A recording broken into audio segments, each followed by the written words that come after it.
My name is Martha Rossler, and we're discussing a body of work called House Beautiful, Bringing the War Home. When I was a young person in the mid-'60s, the United States, that is, had gotten itself into a war that shocked my whole generation, that started from a small action in Vietnam and gradually got bigger and bigger and bigger, and it seemed to be beyond reason. But in addition, it was the first living room war where we saw timely footage of battles and huts on fire and so on every evening at dinner hour, broadcast via television into our living rooms. And I was absolutely traumatized by this, thinking, how are we supposed to eat our dinner watching a war? I had been making some collages, photo montages based on the images of women in the media. And after a while, it occurred to me that I could use that same technique of a kind of collision in space about the war. So I began cutting things out and putting them together. I lived in an apartment building in Brooklyn, and there was a garbage room in the basement, and people would stack up magazines for other people in the building. And I would go through those magazines, mostly Life and Look and a few others. But I also went looking in the bins on 4th Avenue where there were a lot of used booksellers. And they also had bins where you could buy prints for a very low price. I was interested in architectural photographic representations of modernist homes.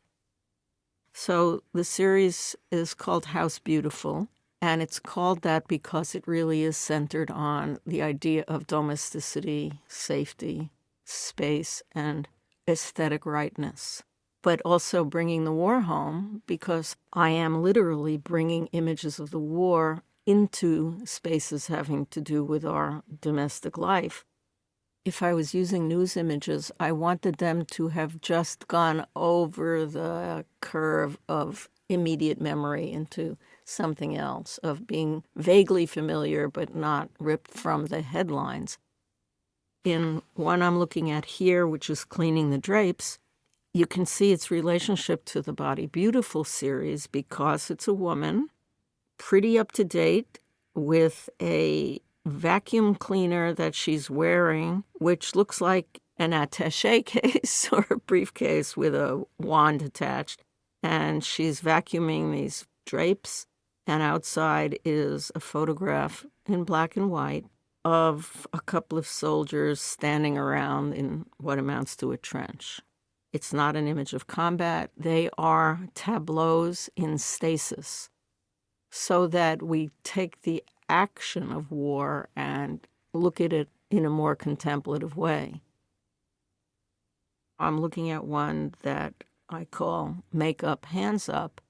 So here's a rather nicely made up woman with beautifully manicured nails and matching shiny pastel lipstick in a tight close-up, putting on eyeshadow.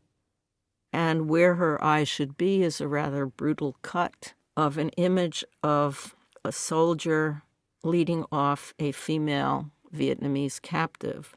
The eye of the woman who is in color is cut out. The eye of the woman who's being led away, the eyes are covered by a bandage. She is a woman of color, and the soldier is an African-American soldier.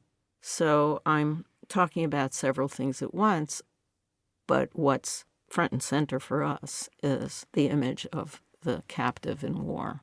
In other words, a woman in a very different situation in relation to her ability to see. And we were highly attuned, particularly in that period, to looking at women on the basis of whether they looked up to date and well cared for, and judging them on that basis, and also judging social status through a woman's appearance.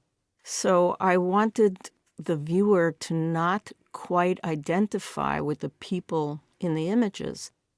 And it remains important to me to think about how we either ask for or interrupt identification with the content of the photographic image. For me, it's really important that we identify immediately, even if we are at the same time refusing to identify and saying, no, that's not me, that's the other. And I think there's a tension there that's really important, and in some cases amounts to a degree of vehemence in rejection of identification. So that for me was always important in any photographic work I did, of where do you stand in relationship to that which is depicted. I later realized that the reason the House Beautiful montages were often in rooms or in other landscape settings was because I wanted the viewer to have a place to stand. And as soon as I formulated that thought, I thought, yes, this is really important for me, that you enter the image and see yourself standing there. It's not as though you're on some higher plane or it's a non-relatable physical space. I saw House Beautiful not as art. I wanted to be agitational. I distributed it to the anti-war community as flyers, Xerox copies. And this is very much in the context of the 60s. If I were pressed by people saying that's not art, it's propaganda, I would have to say, okay. The difference for me was that there were no slogans. I didn't want to say stop the war, I didn't want to say anything, just to have the images convey the message, which I hoped would provoke enough of a shock and a recognition in people to recognize this as an anti-war offering. And my last gesture is a very minimal scene taking place in Nowhere Land. A soldier and a guy with a hat, possibly a Vietnamese, running away from a car that may be under siege. And to their right is the backs of American soldiers running away. And that was the last one.